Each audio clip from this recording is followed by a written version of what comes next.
the beat. I don't know who, somebody need to hear this. Y'all don't speak Hebrew, that's Yiddish.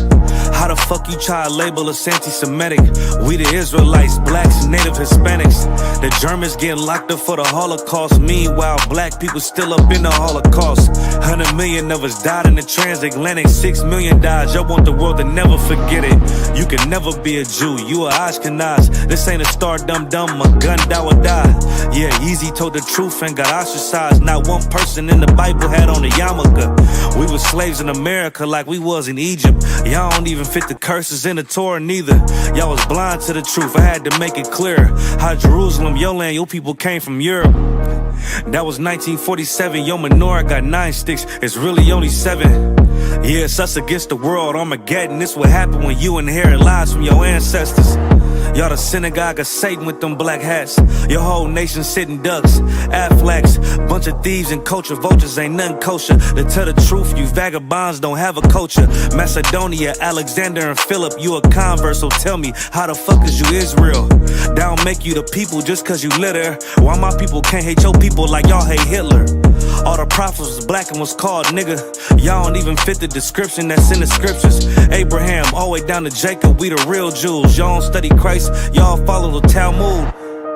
Keep it real, yeah, let's keep it real. Cold hard truth, it give you chills. Say y'all Jewish cause y'all ain't really them. About to do them like Hammond, this the Feast of Purim. UPK undefeated, this an easy win. We was born fighting, y'all the evil twin. Jacob took hold of his heel, then out came his little red bastard, they kosher deals. It's only 12 tribes, y'all tryna make it 13. Esau despised his birthright, the Lord cursed him. He ain't the devil, who is? I'm still searching. Ask your rabbi, why he get them babies herpes? I don't know what's worse, that or you claiming that you a Maccabee. I'm about to cancel, everybody try to cancel ye. I ain't afraid to speak, this what I do. They riding to the core, I'm just judging them by their fruit. Cause they ain't suffering curses. If I was carnal, I promise I'd punch you in person. I know this an uncomfortable subject. They making millions off our culture and black people suffering from it. Yeah, they don't believe in Christ, they the Antichrist. Make a living off of niggas, they a parasite. I ain't afraid to tell the truth, niggas terrified. I'm about to go DEFCON 4, I ain't satisfied. That is proof, that is absolute proof that they know we are the real Jews. That's absolute proof. Now you got the records. Go find me a white Jew on any archaeology in Egypt anywhere. You will never find a piece of archaeology with white people as slaves in Egypt. So don't tell me that they were slaves and it's their identity, and they know it. And I know the blasphemy of them which say they are Jews and are not. The Lord knows the blasphemy of you so-called white people that say you are Jews and you are not Jews. You are not the people of the law. You are not God's chosen people. God's chosen people are living in the ghettos of America. God's chosen people are in poverty and depression in the streets of America. God's chosen people are walking around in America with no identity. That's where God's chosen people are.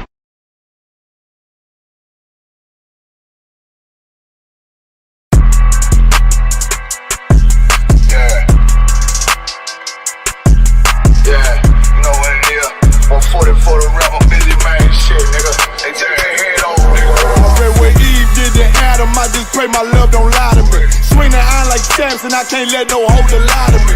I don't feel these rappers, oh they lies, this hypocrisy. Ain't no competition, ain't no rivalry. Niggas think I'm playing, I don't hear one word they saying, this shit light work. Think Muhammad one of us, he might lose his life first. Circle up and stay alert, another cop just stretch the nigga. He a demon, this that exorcism, watch I bless the nigga. You took that open blood, then you know I'm gon' get active with you. Fuck the opposition, I see vision, let me paint the picture. Rappers claim they spit and I ain't listening, is in fact the If revenge was a woman, now I stroke that bitch like Jackie. So I war, we gon' run the summer, it's gon' be historical. Thought they making plays, made them niggas call the audible. Ask who run this shit, but that question is rhetorical. Bitch, I'm the one, me cookies with the oil. I'ma get them crackers, hell, should've never kidnapped my family. I can't do that, bet I be the last nigga standing. Do a life sentence for my niggas, pray you understand me. I might put a switch on this Glock and call it young baby. How you real triggering on them dots? You a bird feeder, claiming he a demon. What's a demon to a cold leader? What he saying something, I ain't hear this shit light. It ain't about who got the gun, it's about who gon' up that pipe first. I turn a bad situation to a game changer. Bring soldiers from the dead, just raised up the chain frame. Shots, I'ma look like Aaron Jones when I run it. Never bite the hand that feeds you, you will never get that hand back. He bitch about 10%, I don't wanna hear none of that. He dropping sword, fuck him, just make sure you get that cover back. Look around, he ain't with us, probably cause he never was. Now my chin like you with the angels for your brothers. Everybody wanna be Richard Porter, God kill him like Alpo. Play if he want, it's laying in the trunk like Lee Malvo. I'm a certified woman's ass nigga, I am not a toy.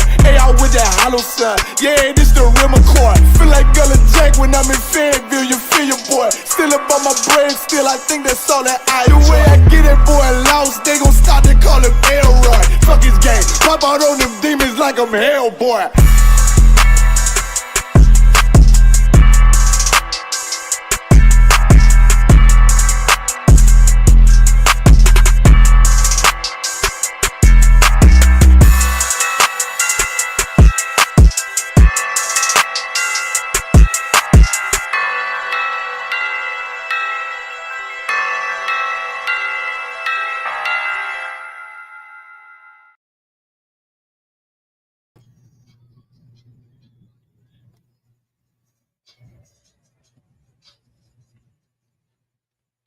Testing 1 2, testing 1 2, testing 1 2.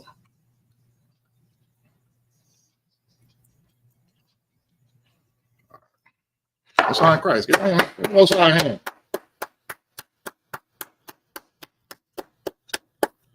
Shalom Yahweh Bashem Yahshai brought the thumb to the brothers. Shalom Yahweh Shamar the thumb Bashem Yahweh to the sisters. The water for y'all tuning in tonight. You know what I'm saying? Let's get some comments in the chat. Let's get some questions in the chat if you got some. We about to get Tuesday night Brotherhood class cracking. It's lucky for the tardiness. We had some technical difficulties over here, but we about to get it in right now, man.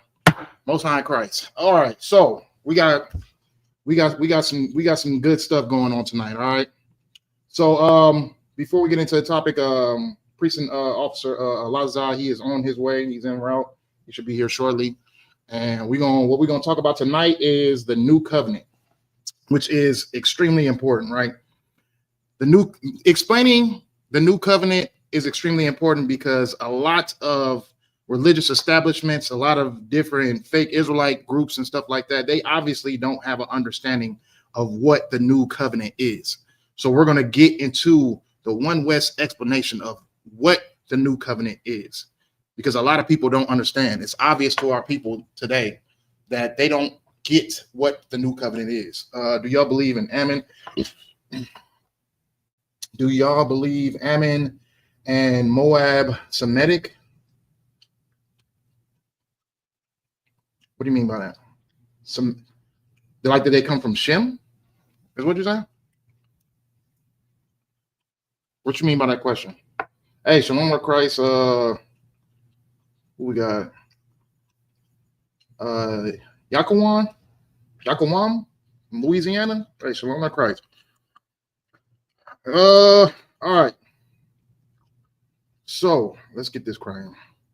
All right. So what we're gonna do is we're gonna push it down into the book of Hebrews, chapter 8. Right. So we're gonna do some reading today. Please stay tuned because this is a good class. You know what I'm saying? This is gonna be a good class. You rarely think about having to explain the new covenant because it should be obvious. It should be obvious to our people. You know what I'm saying?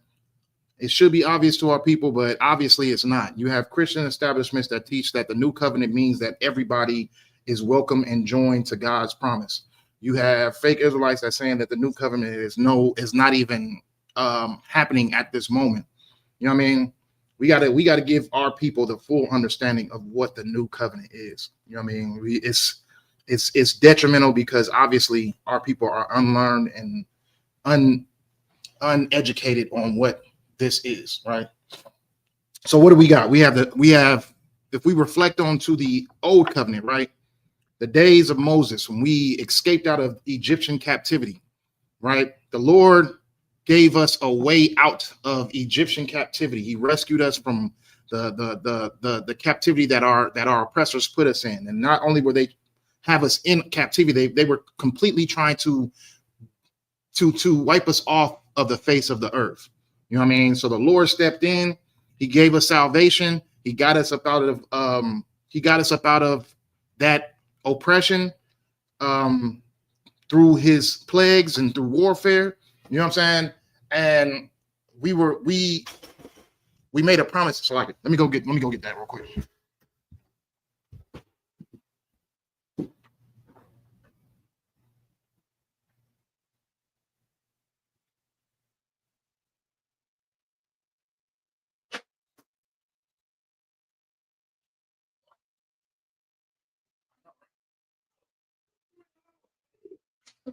We live right now.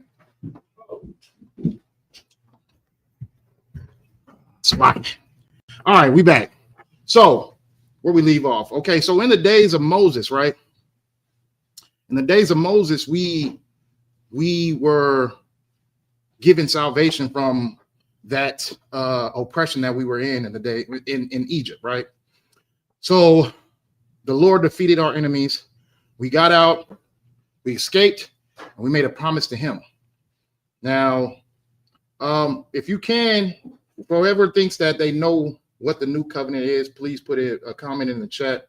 You know what I mean? I want to see everybody's examples of what they think the new covenant is. Ammon and Moab come from Abraham's nephew Lot, and Abraham comes from Shem. Okay, Khan. The water for answering this question too. I don't know why he wasn't like why that was important. You know what I mean? I don't know if they're trying to say like Japanese and Chinese are a part of God's chosen people. It says, I'm asking because I recently left IUIC. They say Ammon and Moab are the Chinese and Japanese, but unlike us, they don't share the same. Both groups are Semitic. People like us, IUIC completely refuses science of the total, kicks rocks. Have a chart of Ammon and Moab and Japhai, but I'm not on this one-year topic. Okay, so just real quick, I don't know if you are Chinese or Japanese, but those are not God's chosen people. If IUIC are saying that that Chinese and Japanese come from Ammon and Moab, that's because they got it from our teachings. You know what I mean? They copied our teachings and they mixed and blended their own little teachings. But even IUIC, they have that right, but they don't have the chart wrong, right at all. They think that Africans are also Israelites. So, but yeah, Moab and Ammon come from Lot, and they are Chinese and Japanese for sure. And they are not God's chosen people for sure. So, into it. Hey, Shalom of Christ, sisters. What's going on? And a lot of y'all stepping up in here right now. All right, so the old covenant, we made a promise to the Lord, right? That was the old covenant. We made a promise to the Lord of things that we would eat, the way that we would live. We made promises of the way that we would live. You know what I mean? And the Lord gave us instructions. He gave us laws. He gave us the way to live, and we promised him that we would live in that manner, right? So now we go on to the new covenant. And why does the new covenant need to exist? Because we disobeyed the old covenant. I mean, it's right here, but here. That's the only one? Huh? The cup? Huh? I mean, you can use a glass one. You good. Okay, so, yeah. All right, so we had to get the new covenant because we disobeyed the old covenant. Israel made a promise to the Lord and we broke our promise. We said that we was going to do specific things and we did not do them. Okay, we said we disobeyed the Lord. We didn't follow his instructions. Are truly some people. You can be from Shem and still not be the Lord's chosen people. It does not matter. There's a lot of people come from Shem. Okay, this is the last I'm gonna answer on this topic. Only because you come from Shem does not make you the Lord's chosen people. White people come from Shem. Japanese people come from Shem. African, or not African, so like it. But there's specific nations that come from Shem. You know what I mean? Ishmaelites come from Shem. You get what I'm saying? Like a lot of different nations come from Shem, but through Isaac, through that seed be called Jacob. You know what I'm saying? The 12 tribes. Those are the 12. Those are the chosen people of God. It doesn't matter who came from what or who shared whose blood ancestor. If you're not of Abraham, Isaac, and Jacob, you are not of the seed of God. You know what I'm saying? And if I may, sir. Go ahead. On that topic, just think regular. If you have multiple sons, can all sons get the business? I have to pass down this. If I have a business, right, and I have to pass down this business, I'm going to look at my sons. And let's say I have 5 sons. All 5 sons will not be able to carry the business. That doesn't make sense. Right. I have to give the business to one son. There's one CEO. I can't split the business up between 5 people. Why can't I split the business up between 5 people? Because that means 5 people have an opinion. Well, only one of their opinion needs to count. No different than Moses passing down the torch. No different than Elisha or Elijah passing down the torch. No different than Christ passing it to Peter. Paul set it up. Peter had it. Peter had a shot at it. Christ had it. Moses had it. Joshua. What's Joshua? Joshua after Moses? You said it was Joshua after Moses? It was Joshua. Elijah. Then Elisha. Same thing. It's no different. Don't try to make it to be something it's not. It's the same thing. Abraham, Isaac, Jacob. Right. Abraham had all these children. Okay. Isaac had 2 children. Okay. One child has to get it. One child has to lead the family. One person has to be the leader. So just because Abraham had so many children does not. What's his name was the firstborn? Ishmael. He was the firstborn. But guess what? He's not counted. He's not the one that took over he's not the one that's taking over the promise that was the promises that were promised from God to Abraham. It was given to Isaac.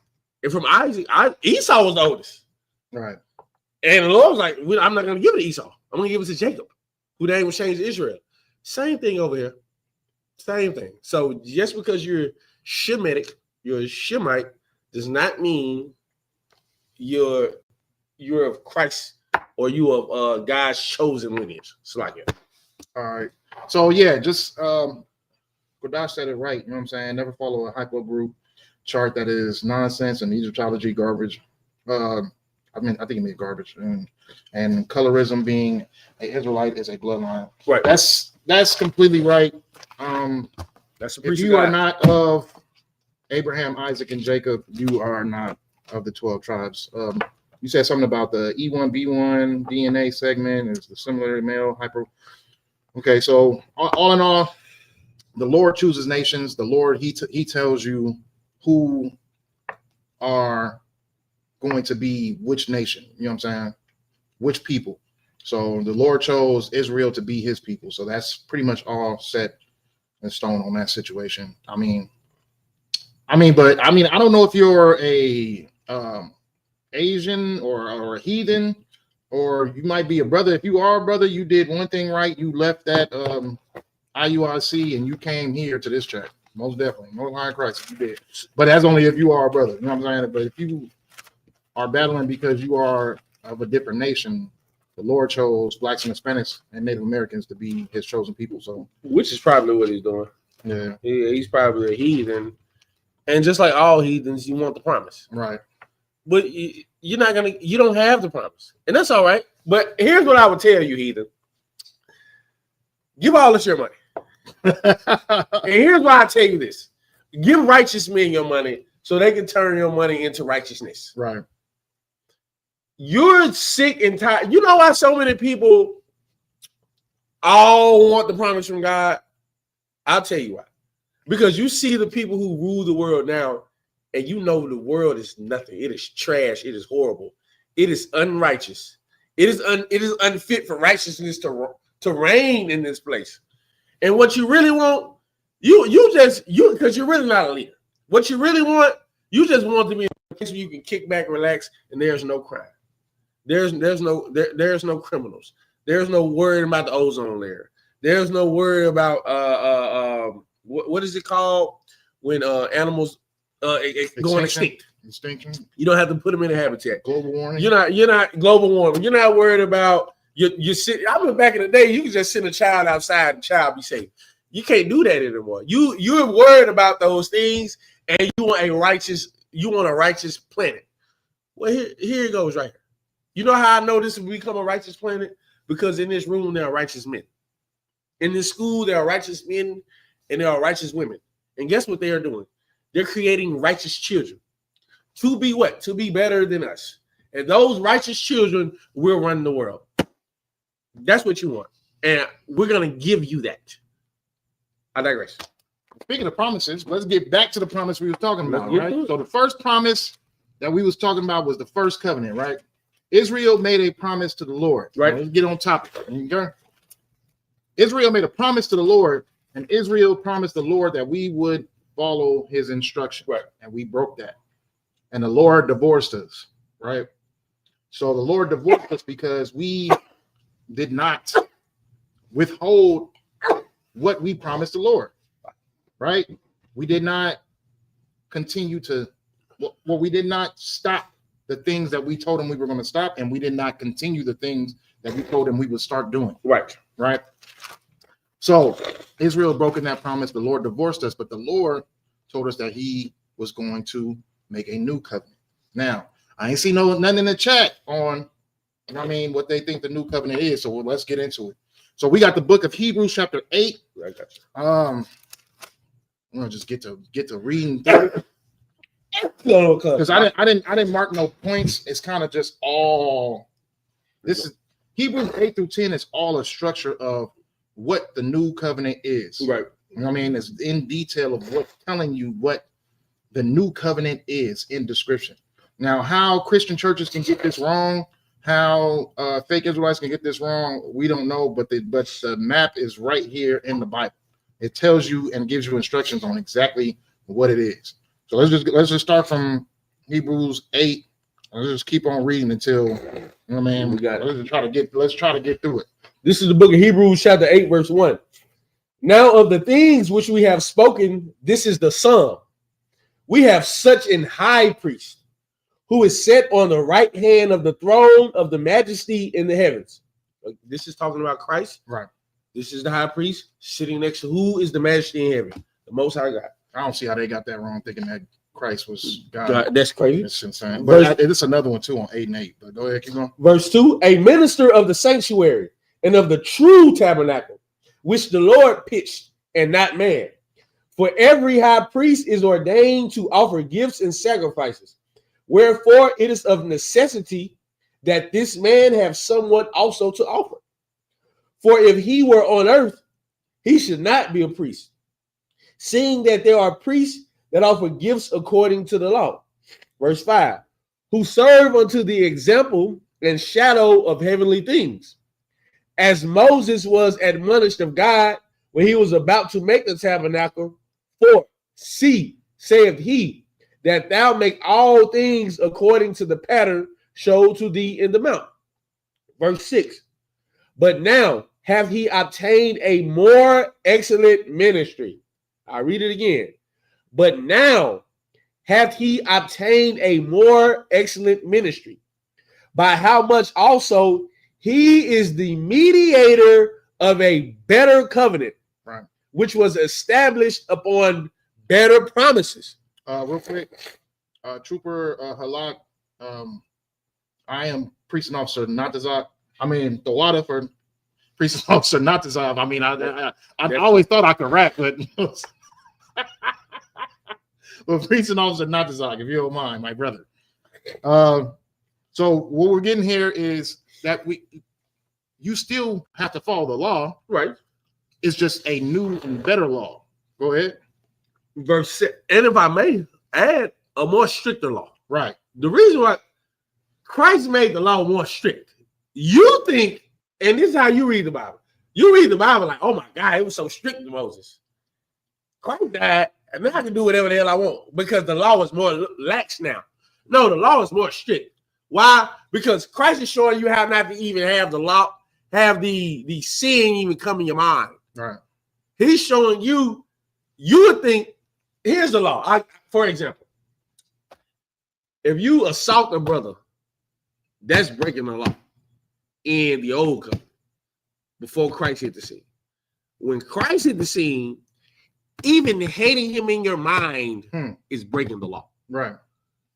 Back then, adultery in the Old Testament was sleeping with a man's wife. Right.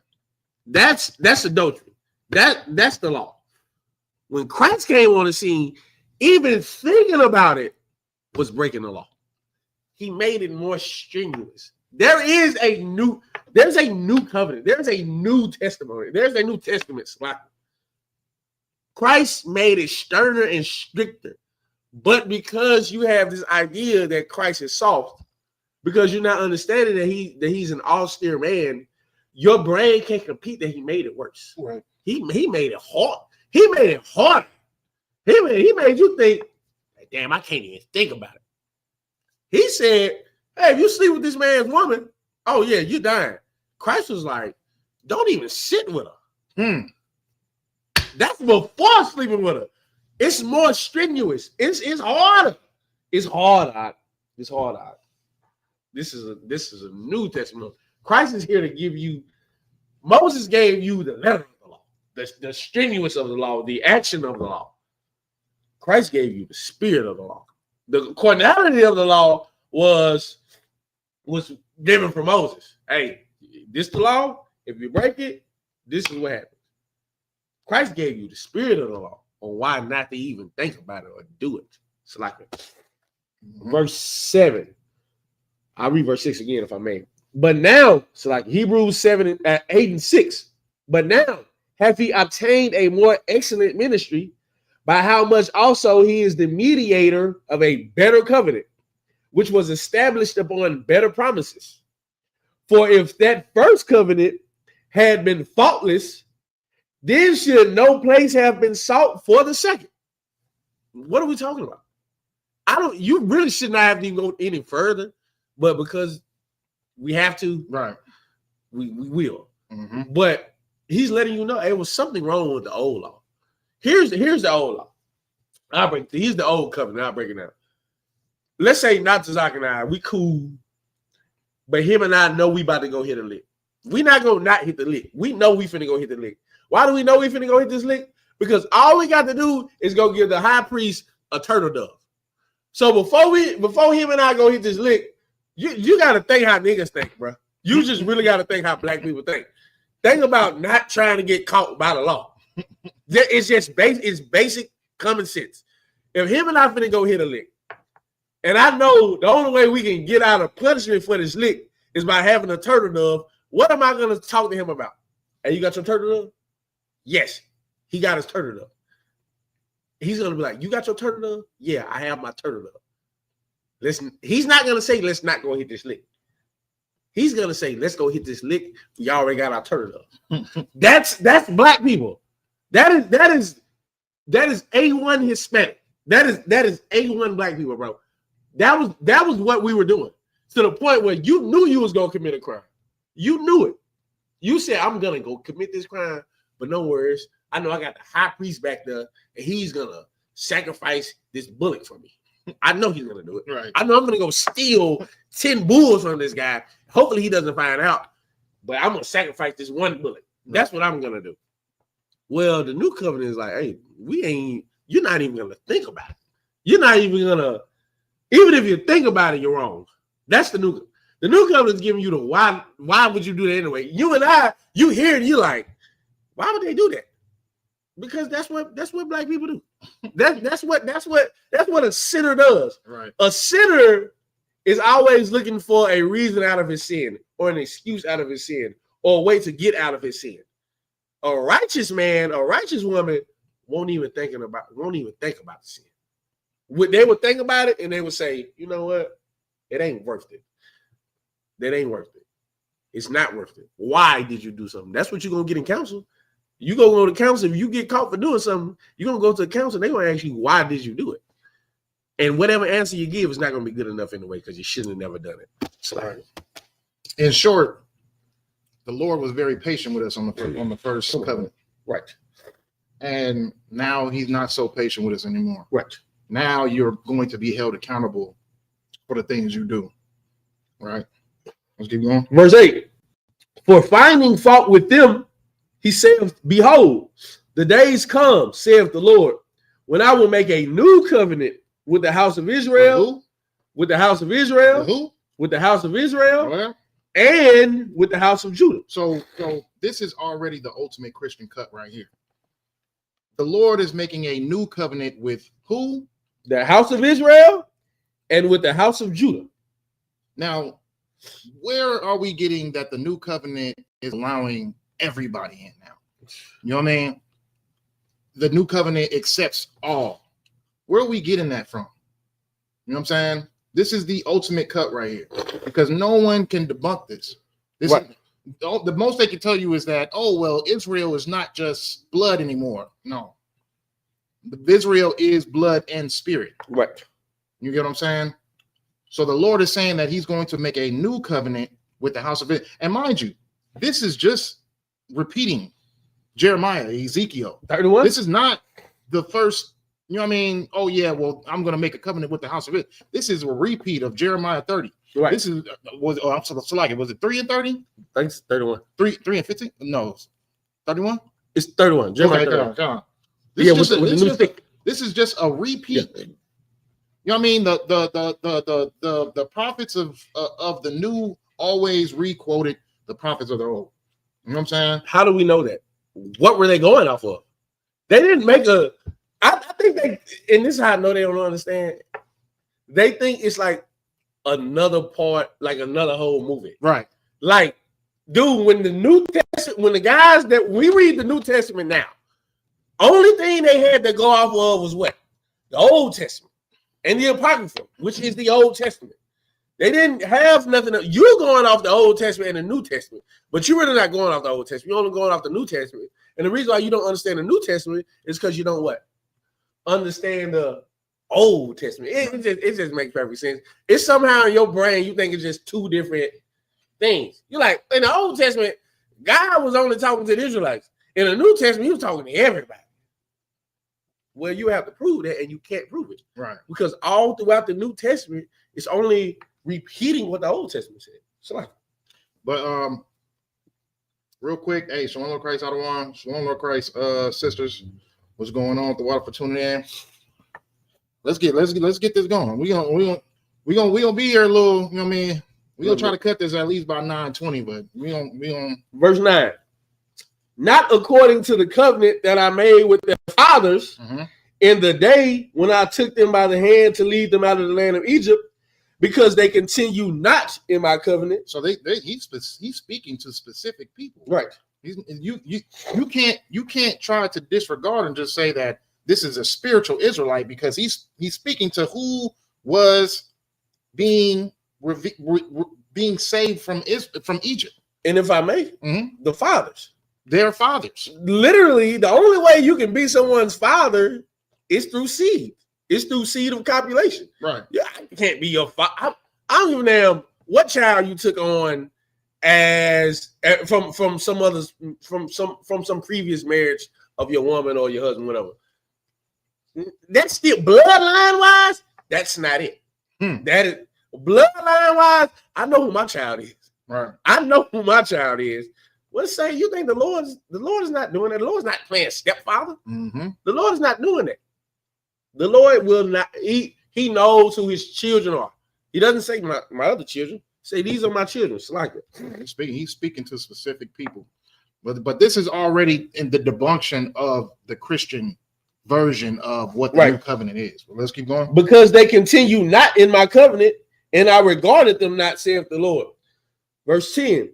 For this is the covenant that I will make with the house of Israel, after those days, saith the Lord. I will put my laws into their mind. Real quick, saith the Lord means that it's already been said before. So this is what we was talking about. We are repeating what the old prophets of old said. Come on. Go ahead, keep going. I will put my laws into their mind. That's a cut. And write them in their hearts. And I will be to them a God, and they shall be to me a people. Here's the cut. Fake Israelites who say we're not in a new covenant. When is that happening? When is Hebrews 8 and 10 happening? I will put my laws into their mind and write them in their hearts, and I will be to them a God, and they shall be to me a people. When is that happening? If you say that's not happening right now, then you are not in the truth, right? Which you're not. It's happening right now. How do I know? Because the laws is in my mind. The laws is in his mind. When we have a conversation. Well, let's go to the Bible. What does the law say? What does this mean? The laws are in our mind. If I may, and write them in their hearts. Again, what is the heart? The heart is the mind. Before you even do action, what do you think about? Is this right? Would the Lord unalive me for this? Right. Will I get punished for this? That's right now. That's not when Christ come back or after we get to the wilderness, whenever they say the new covenant rolls in. And even here's the funny part, you ask them, and I've seen it multiple times. You ask them, okay, are we in the old covenant? They'll say no. And we were like, okay, are we in the new covenant? They'll say no. Where the hell are we at then? There's no limbo covenant. Right. There's only an Old Testament and a New Testament. An old covenant and a new covenant. Here's how I know I'm in the new covenant. Because it's in my mind. Right. The law is in my mind. It's written in my heart. I know that for a fact. So like, real quick, if I could just put a side little story onto it. We were eating at one of my favorite restaurants, you know what I'm saying? Yep. And I forgot who decided it was either Yakuwan or Aitazam that decided to ask an important question. It was Yakuwan. What is being made with what are they cooking this with? And they told him it's made out of lard. Like we use all lard for the chips, for everything, the meat, everything. Like we was all like, I never left the damn restaurant so damn quick in my life. And this is one of my favorite restaurants. You know what I'm saying? This is how you know the Lord is writing it in your mind and your hearts. You know what I'm saying? Because it was just like you can go from a favorite restaurant, you find out they cooking with pork, and then you are disgusted. You in my least favorite restaurant. You know what I'm saying? But all in all, this is what is being explained. You know what I'm saying? So you can't say that we're not in the new covenant at this moment, because we are being not just us, our children before us are being raised up with the law in their minds and their hearts. This is how it's supposed to be. It has to start from somewhere. You know what I'm saying? And when it starts from somewhere, now you get to raise up generation to generation to generation. Oh, right. Don't celebrate Christmas. Oh, don't celebrate birthdays. Oh, don't eat pork. Oh, don't eat lobster. Don't, you know what I mean? So this is you're bringing it to a point where it's not, you're not even thinking about it no more. This is not allowed. This is not permitted in this house, and I just don't do it. You get what I'm saying? And if I may, you see how simple it sounds? When I hear other people who talk about how we're in the old covenant, you know how many precepts they got to bring up? You shouldn't have to bring out. I learned this from Capital Soccer World, and I do it to this day. I don't have to bring out the Bible to prove the Bible. I don't have to say nothing about the Bible. I can just show. I can just tell them about the greatness and about the things that are in the Bible, and somebody will be like, "Man, that's right. Where's that? It's in the Bible." Well, if you got to go through 100 precepts. And you really the Bible's not a contradiction, but you're going to contradict yourself eventually. If you got to go through 100 precepts to say something that's not factual, then you're kind of wrong. It's no point when the man brought it. We brought it out. We brought it out in Hebrews 8. We shouldn't have to go any further. We're going to go any further, but I'll read it again. Mm-hmm. For this is the covenant that I will make with the house of Israel after those days, says the Lord. I will put my laws into their mind and write them in their hearts. He gave you an excellent example. How do I know? I was there with him as well. I think it was after Hebrew Academy. Mm-hmm. It was after Hebrew Academy. We went to this spot, and I was there. So what? He's not lying. I was there. Yakuwan asked. We said we can't eat here anymore. Boom. Ain't been there since. The end of verse 10. And I will be to them a God, and they shall be to me a people. Verse 11. And they shall not teach every man his neighbor and every man his brother, saying, know the Lord, for all shall know me, from the least to the greatest. here's where somebody would be like, you see, right there. Right there. That's where are we doing that right now? No. But who's my neighbor? Who's somebody who I don't have to teach not to the law. Not I already know the law. I have to teach people who don't understand the Bible and the law to get to that point. But just because you're gonna a person who thinks from the Old Testament, they're gonna, and this is what a disagreement really comes out at, and you just seen it right there.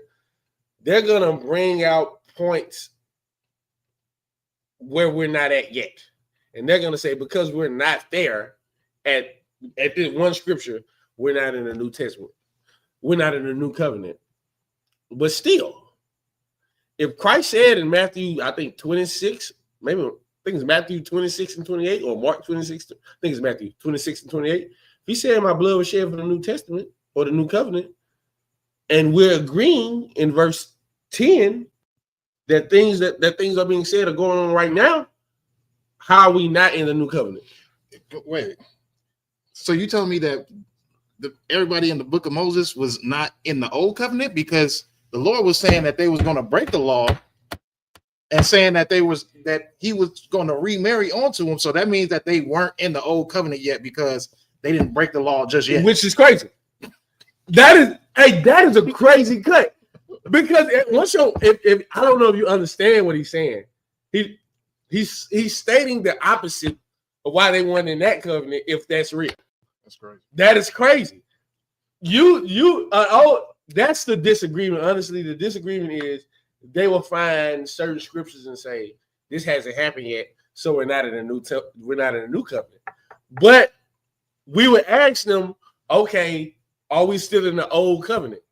They're gonna tell you no. Okay, then where are we? Where are we at? I've asked. No one has yet to give me that answer. No one has yet to say, well, we not. They haven't kept it real. They haven't said we're not in the Old Testament, or we're not in the New Testament. Okay, or the New Covenant. Then you go, where are we at? No one has told me where we're at.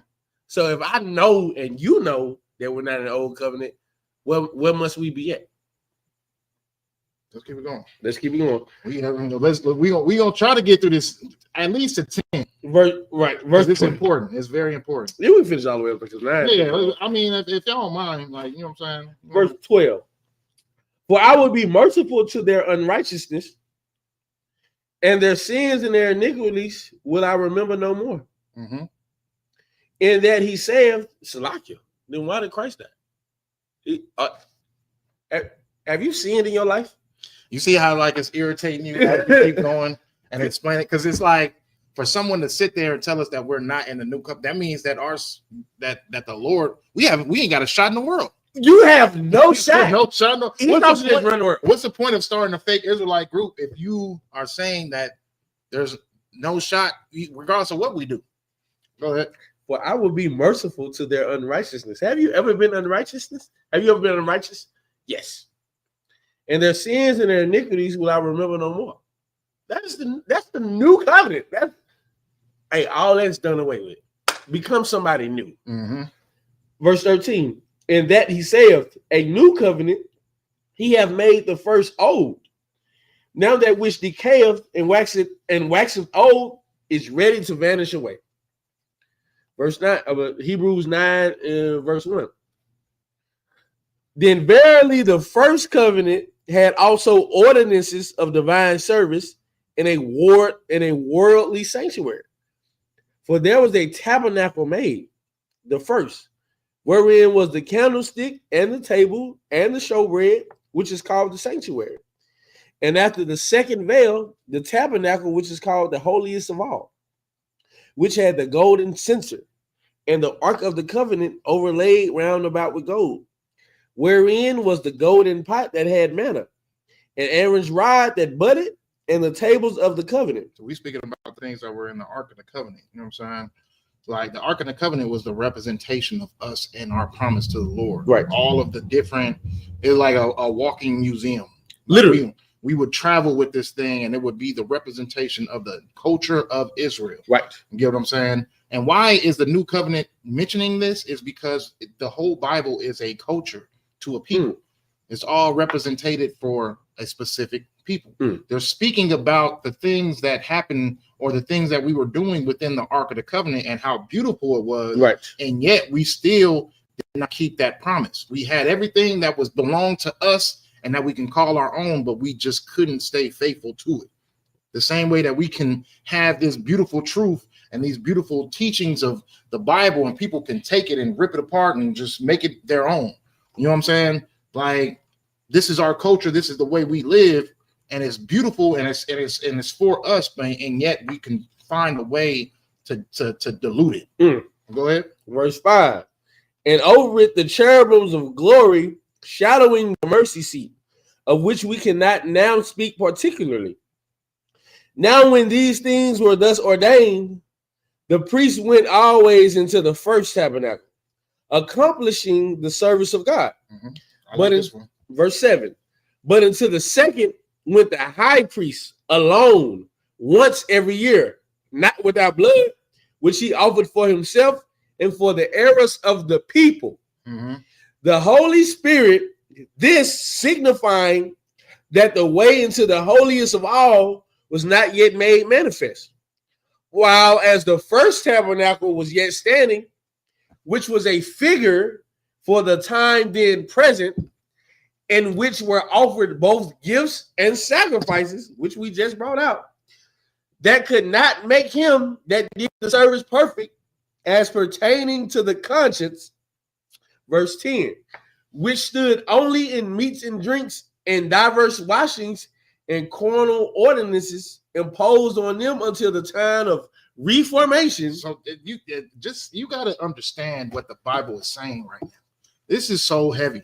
You know what I'm saying? Like, these things that you can bring, that it's not going to change your soul. It's not going to change your spirit. You can be a wicked thief or an adulterer and bring this carnal thing to say, I'm sorry, and yet you still walk away. It's no different than that the water baptism today. Literally.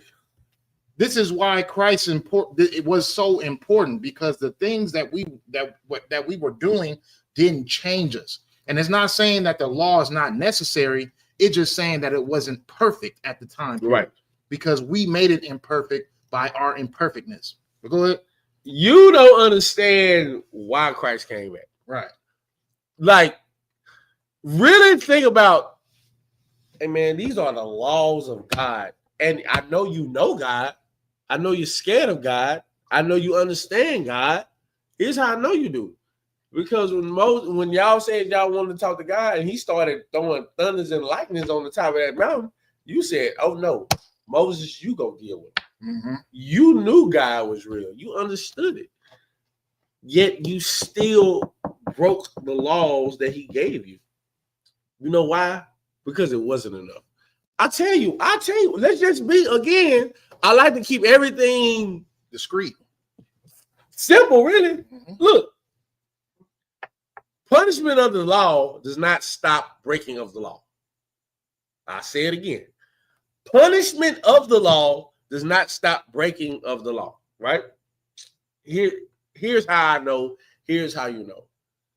How much time do you get in prison for murder? Somebody, anybody. How much time do you get in prison for murder? 25 to life. You don't have to answer. How much time do you get for a capital murder in Texas or Florida, or Louisiana, or California? You get the death penalty. That's what you get. Do people still commit murders? Yeah. Why? Because the punishment of the law does not stop the law. 20 to life, 25 to life. That's what you're going to get. You go rob somebody. Look, think about it back in the day. If you had sex with another man's wife, you and that woman are getting burned at the stake. Did people still have sex with other people's wives? Yes. That's why he said the law wasn't flawless. Or where was that? Hold on. The book of Hebrews, chapter 8, verse 7. For if that first covenant had been faultless, then should no place have been sought for the second. There's no stopping crime because of punishment of crime. You know what stops crime? I'll tell you. The book of Hebrews, chapter 8, verse 10. For this is the covenant that I will make with the house of Israel after those days, saith the Lord.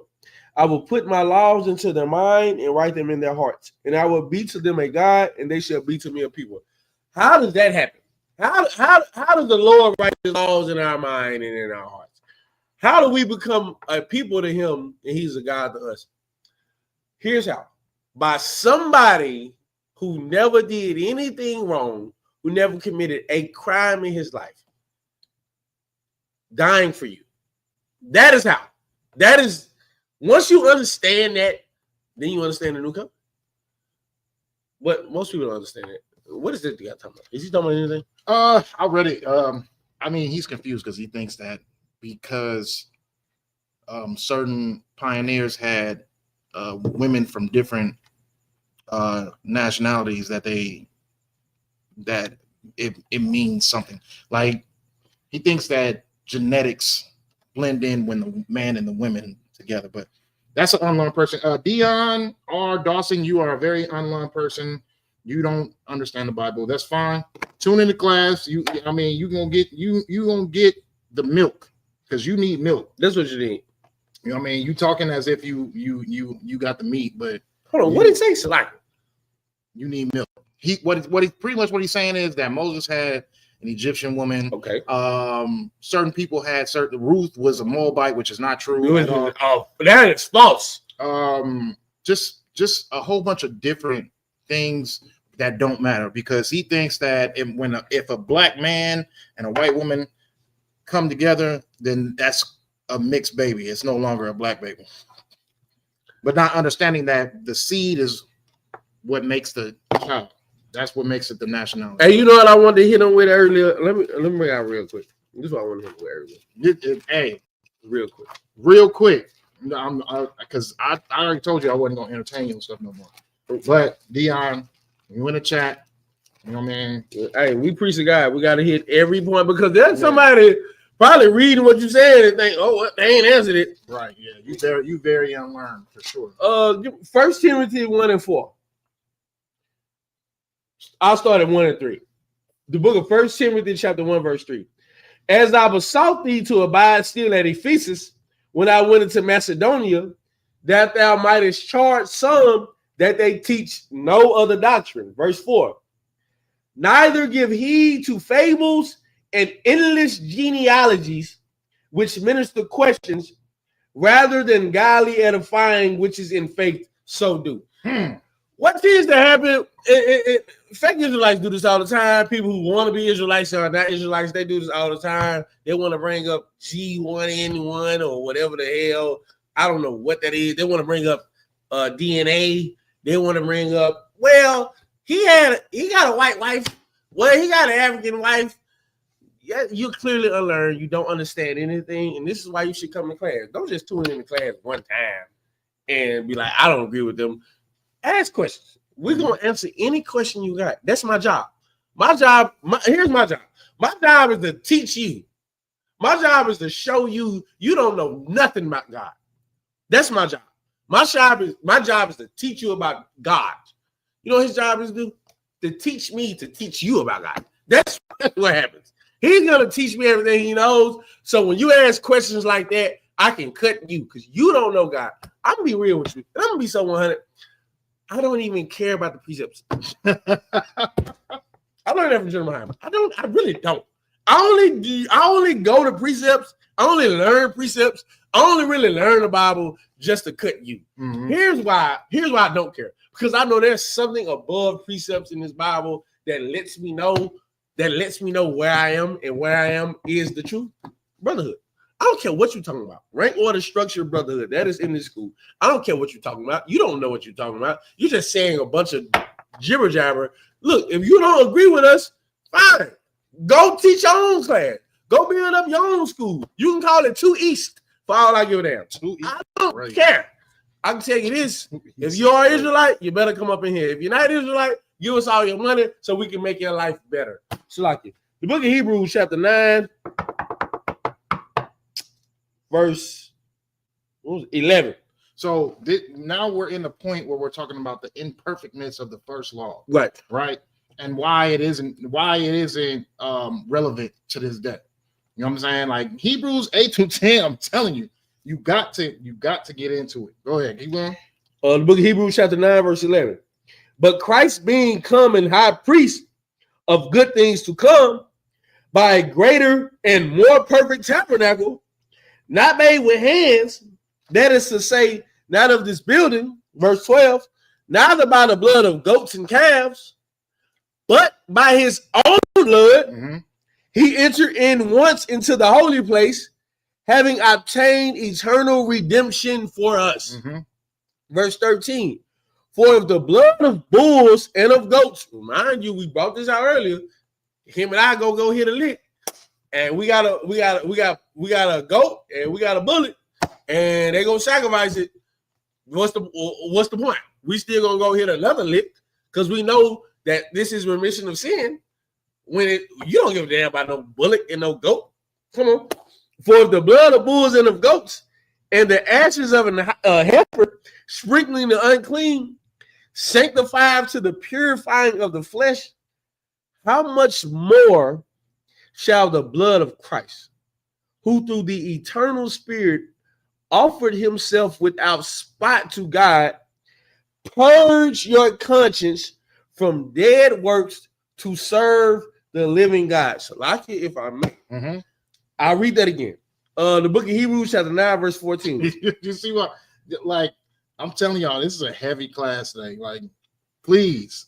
Stay tuned. Do not get tired. Let's keep on. How much more shall the blood of Christ, who through the eternal Spirit offered himself without spot to God, purge your conscience from dead works to serve the living God?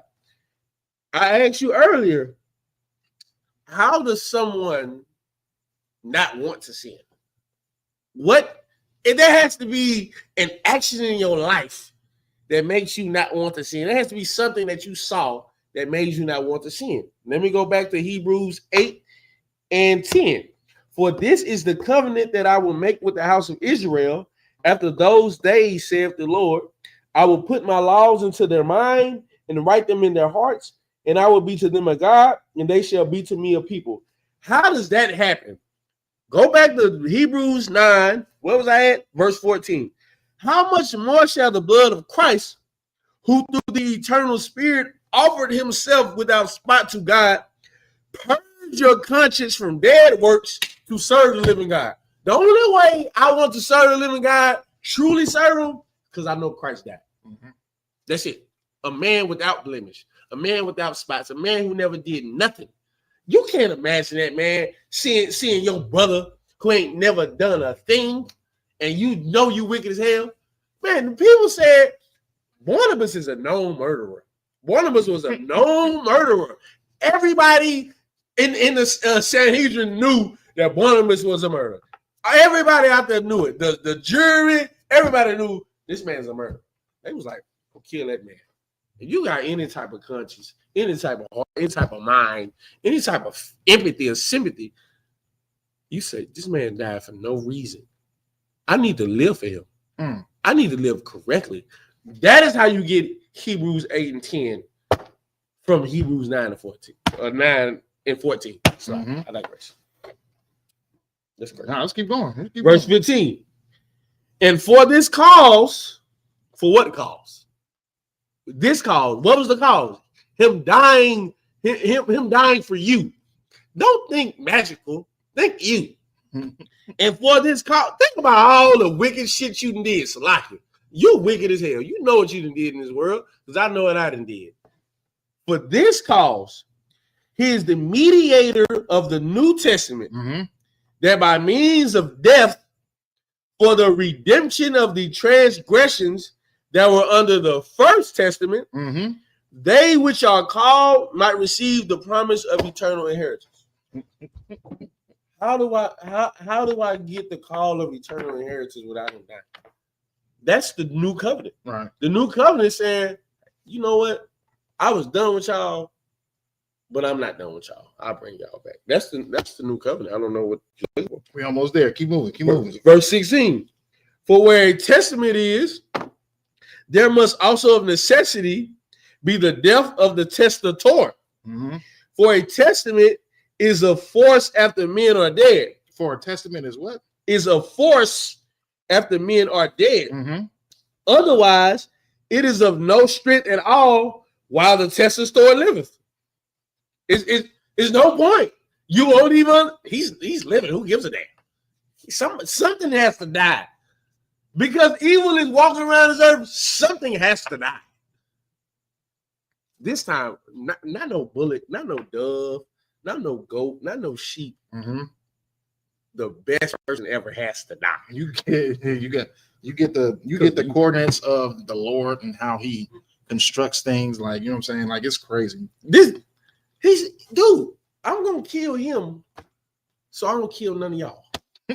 Y'all, that's millions of y'all. You know, I ain't gonna kill y'all. I'm just gonna kill this guy. Right? It's crazy. And this is my favorite. Yeah. This is my boy. He ain't never done nothing wrong. No, right. I'm gonna unalive him.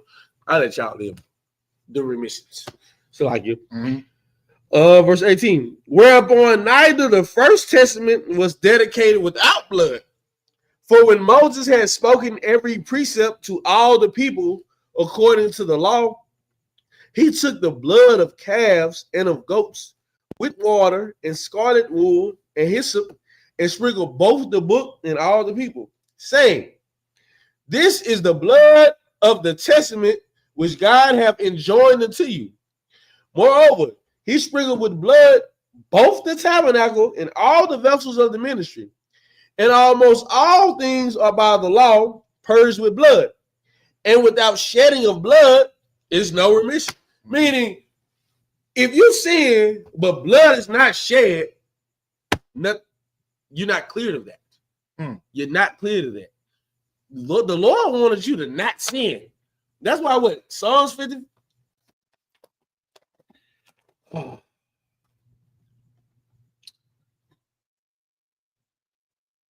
Where's it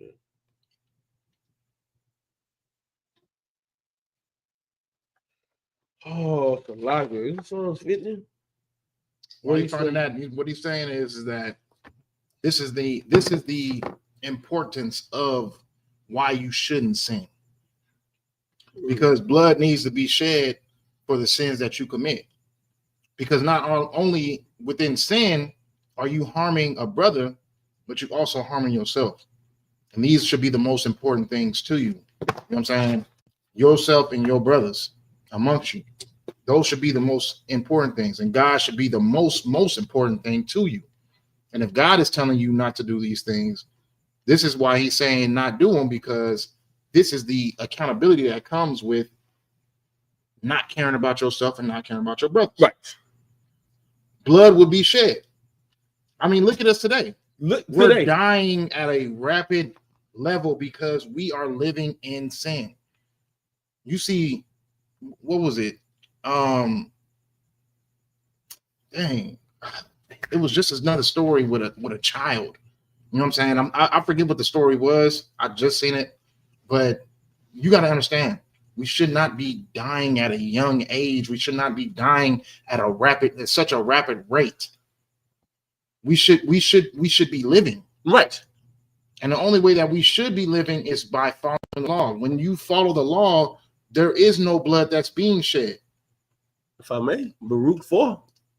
You know what the law is. The law is life. And also, if I may, I remember Jim Muhammad brought this out, and I think about it to this day from time to time. You know how I mean, he teach every Monday and Thursday, so you just don't forget some of the stuff he say. But it's funny it's funny what you do remember. I remember one time he said, you know why that man got unalive? You know why that man died in your city? Because you don't work hard enough. That's crazy. That's crazy. And that shit hits you. That I don't know about it hits me. Damn, I ain't work hard enough because I couldn't save that brother. I should have been working hard. Maybe he would have heard me. So I want to go hard. That's why I hate not teaching no class. Because if I don't teach a class, somebody might not have heard it. You might be like, I heard these niggas all the time. But you ain't sharing it. You might need to share it. Because somebody has never heard this before. They don't know nothing about this. You might can save their life, which might can save they child and their mother's life or their parents' life and their cousin's life or their friends' life. You have no idea. But anyway, if I may, this is what I want to bring out. I knew it was Psalms 50. The book of Psalms, chapter 51, verse, I'm going to start at 16. For thou desirest not sacrifice, else would I give it. Thou delightest not in burnt offering. Verse 17, the sacrifices of God are a broken spirit, a broken and contrite heart. O God, thou wilt not despise. How do you have a broken spirit? How do you have a contrite heart? That's the sacrifice of God when you say, damn, I'm living wrong. Well, how do you feel knowing that somebody died for you? You should feel that way. You should, damn. So again, how does Hebrews 9 and 14 line up with any of that? When you go back to Hebrews 8 and 10. And the only way the law can be in your mind, if you was a sinner, is if you have a broken and contrite spirit, so you don't sin anymore. See how it all just lines up. You think we're gonna make it to 10? We can make it through 10 or 210? 210. Oh yeah, y'all got till 9:30. We don't need that much long. It's not away. All right. I'm at 17. Let's go. Because this is extremely important, man. This is making me smile just listening. It stops at 28. It stops at 28. We good. For a testament is of force after men are selected. Book of Hebrews, chapter 9, verse 17. Mm-hmm. For a testament is selected. I'm at 19. For when Moses had spoken every precept to all the people according to the law, he took the blood of calves and of goats with water and scarlet wool and hyssop, and sprinkled both the book and all the people. Verse 20, saying, this is the blood of the testament which God hath enjoined unto you. Verse 21. Moreover, he sprinkled with blood both the tabernacle and all the vessels of the ministry. And almost all things are by the law purged with blood. And without shedding of blood is no remission. Verse 23. Mm-hmm. It was therefore necessary that the patterns of things in the heavens should be purified with these. Mm-hmm. But the heavenly things themselves with better sacrifices than these. For verse 24, for Christ is not entered into the holy places made with hands, which are the figures of the truth, but into heaven itself, now to appear in the presence of God for us. Verse 25, nor yet that he should offer himself often, as the high priest entereth into the holy place every year with blood of others, for then must he often have suffered since the foundation of the world. But now, once in the end of the world, hath he appeared to put away sin by the sacrifice of himself. Verse 27. And as it is appointed unto men once to die, but after this judgment, so Christ was once offered to bear the sins of many, mm-hmm. and unto them that look for him shall he appear the second time without sin unto salvation. I actually read it. As I'm reading it, I'm reading. I'm listening to what the hell I'm saying. Mm-hmm. That dude is his blood. Matter of fact, if I can skip, what was it? I'm skipping down. I'm skip down real quick. The book of Hebrews, chapter 10, verse 28. He that despised Moses' law died without mercy under 2 or 3 witnesses. That's one covenant. Verse 29. Of how much sore punishment, suppose ye, shall he be thought worthy, who have trodden underfoot the Son of God, and have counted the blood of the covenant. Whose blood of the covenant? Christ's blood of the covenant, wherewith he was sanctified an unholy thing, and have done despite unto the Spirit of grace. Those are 2 different covenants. Mm-hmm. How did you get to the other covenant? How was the second one a more sore punishment? Mm-hmm. The first one was bad, but the second one was a sore punishment. That's what the Bible said. Which covenant is a sore punishment? Is it not the new covenant? Because in the old covenant, in 28, he that despises Moses' law, that's the old covenant, died without mercy under 2 or 3 witnesses, right? 29, of how much sorer punishment, suppose ye. Okay, he's getting into, it's going to be a worse punishment. Why? Because you looked at this man dying for you, and you gave no damn about it. You kept sinning. Does that mean we're in the new covenant? Yes. Because there's going to be a worse punishment for somebody who understood that Christ died for them and they keep sinning. But you say we're not in the new covenant. You say we're not in the New Testament. You say we're not under something new. But you clearly know in verse 28 we're in something old. So my question is, where are we at? That's always been my question. Where are we at? If you're not in the old covenant, which you say we're not in the old covenant, and we're not in the new covenant, where are we at? Anybody? Any fake Israelite, please answer. Where are we at? And real quick, if you want to put a title on like these chapters, like verse 8 is talking about how we were imperfect in the first covenant, right? And we broke the first covenant. Verse 9 tells you how, it's like chapter 9 is going to tell you how we get into the new covenant and why is it important, giving you full-blown details of the description of why we're getting into the new covenant, why it's important, what Christ sacrificed, and why Christ is the sacrifice. And verse 10 chapter 10 is getting into the transfiguration of where we are at now in the new covenant and how we should pretty much withhold ourselves in the new covenant. So let's go to chapter 10. Oh, real quick.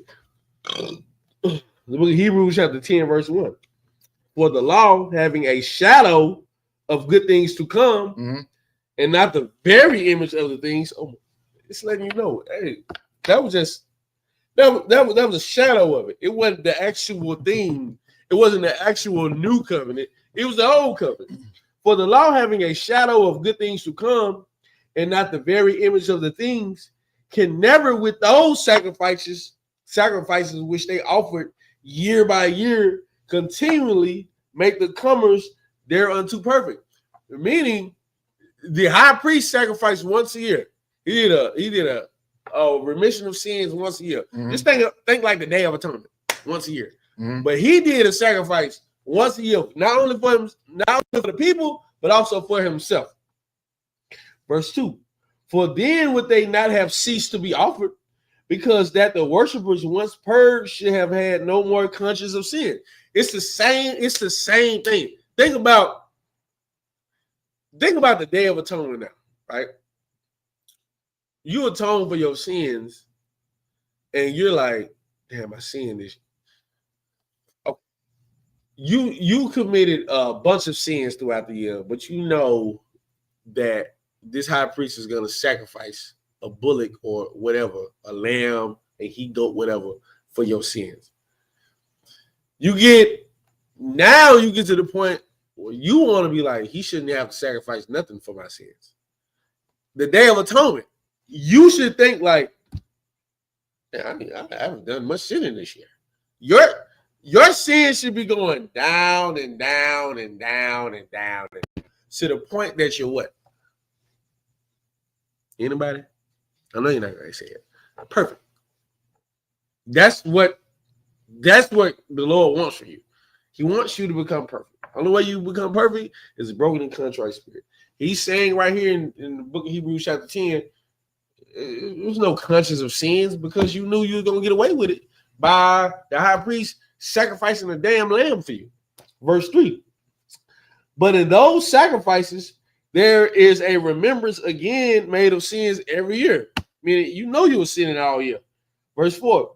For it is not possible that the blood of bulls and of goats should take away sins. It's not possible. It's not possible. Wherefore, when he cometh into the world, he saith, sacrifice and offering thou wouldest not, but a body hast thou prepared me. In burnt offerings and sacrifices for sin thou hast had no pleasure. I just read that in Psalms 51, 16 and 17. You can just precept that. Verse 7. Then said I, lo, I come in the volume of the book. It is written of me to do thy will, O God. Above when he says sacrifice and offering and burnt offerings and offering for sin, thou wouldest not, neither had his pleasure therein, which are offered by the law. Again, this is Psalms 51, 16 and 17. Then said he, lo, I come to do thy will, O God. He taketh away the first, that he may establish the second. Is the first one done away with? Yes. Where are we? Are we in 1.5? Are we in 1.5? Or are we in the new covenant? Are we in limbo? Are we in purgatory? Or are we in the new covenant? Verse 9. I say it again. Then said he, lo, I come to do thy will, O God. He taketh away the first, that he may establish the second. Verse 10, by the which will we are sanctified through the offering of the body of Jesus Christ, or Hamashiach Yahushua, once for all. What more do I have to say? What more should you have to say? That's right. Once for all, we're the new covenant. All you gotta do is read Hebrews 8, 9, and 10. Hey, Shalom to Christ, what's going on? You in the new covenant. You welcome, boy. All right. Hey, Shalom to Christ, sir. Hey, man. Congratulations on that rank raise, man. I see you, man. Hey, man, I'm gonna try to come up there one of these days, man. But Esau killing me at the slavery. I'll tell you how it is, not to get off topic. Well, I worked today, boy. I slaved today. I slaved, bro. To the point where it made me late for class. That's how much I slaved for that class. Which is why I knew, because I slaved so hard for him, I had to come in here and do the work for you. Who's still tuned in? Type into the chat. Let me see who's still tuned in. I see a couple people now. Yeah, that's all you see. Yeah, just a couple. That's crazy. That's crazy. We about to finish it up right now, though. That's crazy. Where we at first? That's crazy. Hebrews 10 and 10. I just finished 10. I'll read it again. Well, I started. Then said he, lo, I come to do thy will, O God. He taketh away the first, that he may establish the second. Mm-hmm. By the which we are sanctified through the offering of the body of Hamashiach Yahushua once for all. Verse 11. And every priest standeth daily ministering and offering oftentimes the same sacrifices, which can never take away sins. But this man, after he had offered one sacrifice for sins forever, sat down on the right hand of God. Mm-hmm. From henceforth, expecting till his enemies be made his footstool. For by one offering he hath perfected forever them that are sanctified. Whereof the Holy Spirit also is a witness to us. For after that he had said before, this is the covenant that I will make with them after those days. Let me go back to 15, Bible shot. Mm-hmm. The book of Hebrews chapter 10, verse 15. Whereof the Holy Spirit also is a witness to us. For after that he had said before, this is the covenant that I will make with them after those days, saith the Lord. I will put my laws into their hearts, and in their minds will I write them. And their sins and iniquities will I remember no more. Now where remission of these is, there is no more offering for sin. And as much as they're repeating themselves, you would think that the church would understand it. You know what I'm saying? You would think the church would get it. It's speaking to Israel, letting them know that the sins that they committed broke the first covenant. Now we're getting to the second covenant for Israel. And now we are in the transfiguration of where we're at in the new covenant. But why Christ's sacrifice was so important. You know what I'm saying? This is Bible 101. This is like It's some of the most important stuff that you like. How did we miss this growing up? Do they not want to be in the new covenant? Like, and it's not to say you want something and it's just not biblically correct, but it's biblically correct. He died. If he didn't die, there would be no remission for sins. Like you said, then what would be the point of this? Mm-hmm. What's the point of me changing if there's not a new covenant? What's the point? The old covenant said, "Hey, look, boy, you sinning, boy, you finna unalive you." Well, damn, I ain't died yet. You got. Why was Abraham? Here's a crazy part. Before Moses came on scene, and you go to Hebrews 11, which is crazy. That's I never even thought about this. It's crazy that it's the next chapter. Mm-hmm. Why was Abraham's righteousness counted as faith? He didn't. Moses comes after Abraham. Moses established the what? Stay on topic. Moses established the first covenant, the old covenant. Christ's death established the new covenant, the second covenant, right? How was Abraham's righteousness counted as faith in Hebrews 11? Before there was a first covenant. There was no first covenant. How was this is crazy cut? How was Abraham? You don't have to answer if you don't know. If you do know, please give it a try. How was Abraham at what was it? The book of Hebrews, chapter 11.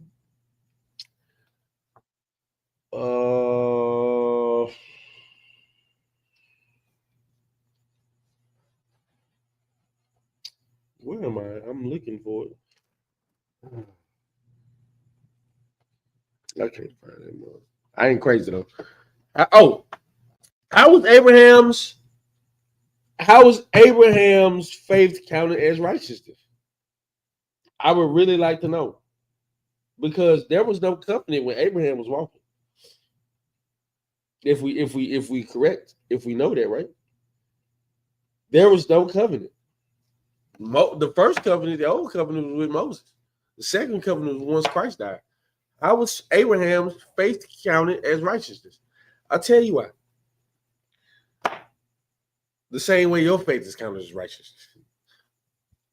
When Abraham was walking this, let's say for right now, if you go celebrate Christmas, will a priest of God come chop off your head? That's what he would do back then. If you go celebrate Christmas right now, will a priest of God chop off your head? No.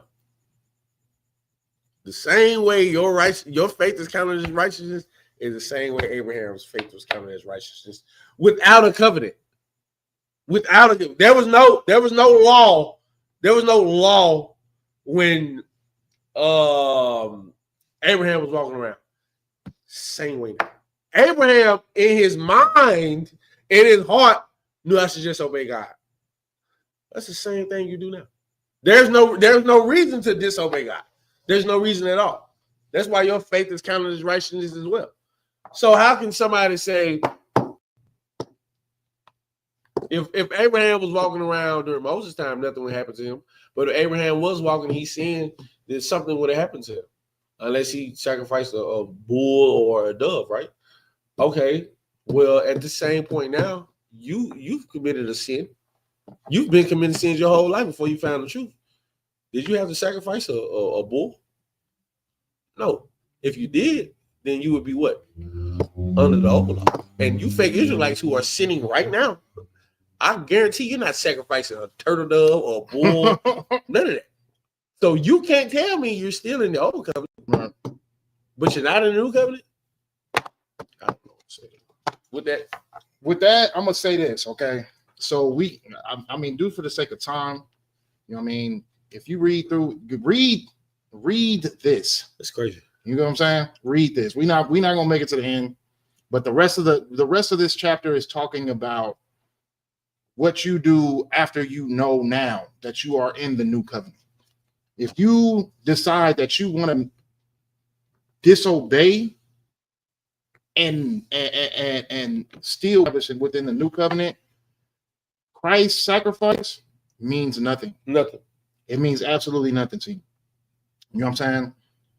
So you want to make sure that when you get this truth and you understand I am in the new covenant, you want to make sure that you abide by those laws. The reason why people don't want to be in the new covenant because they don't want to be accountable that, you know what I mean, now that they know better, they should do better. Come on.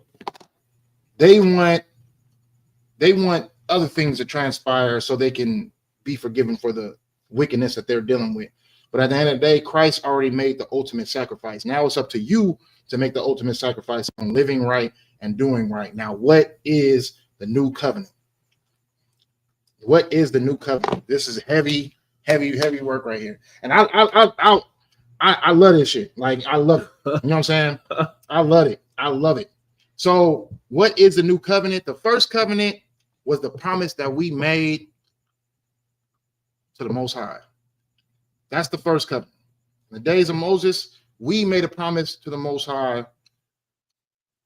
That's the first covenant. Right. Now, what is the second covenant? Now, if you understand what we've been reading this whole time period, you understand what the new covenant is. The new covenant is always saying, I. Who is the I? That's the Most High. So the new covenant, it goes from us making a promise to the Most High, us breaking it. Now the Most High is making a promise to us. That's the new covenant. That mercy and grace is crazy. That's the new covenant. The new covenant is the Lord's promise to us. We made a promise to him in the first covenant. That's the first covenant. We made a promise to him, and obviously we broke it. We broke the contract. You know what I mean? But only thing that we cannot be is as righteous and as worthy as the Most High. The Most High made a covenant to us now.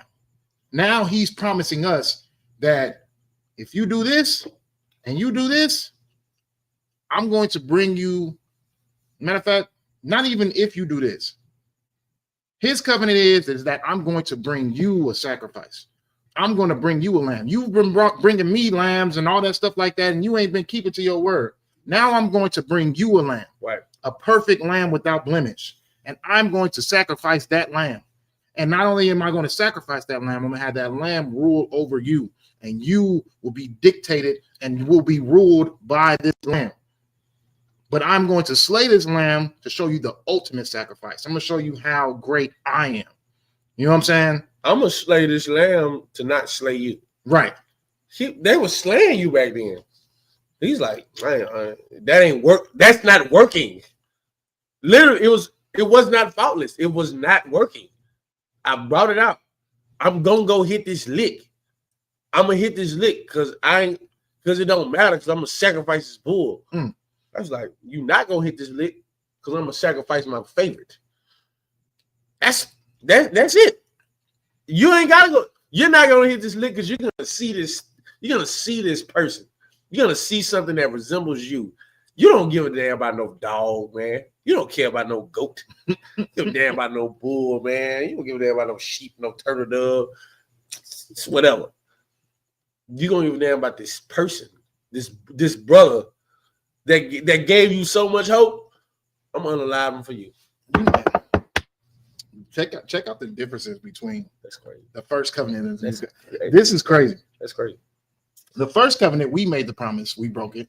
We chose the leader, he broke it. We did everything amongst ourselves. Now we have the Lord making decisions for us. He chose the sacrifice. He chose the leader.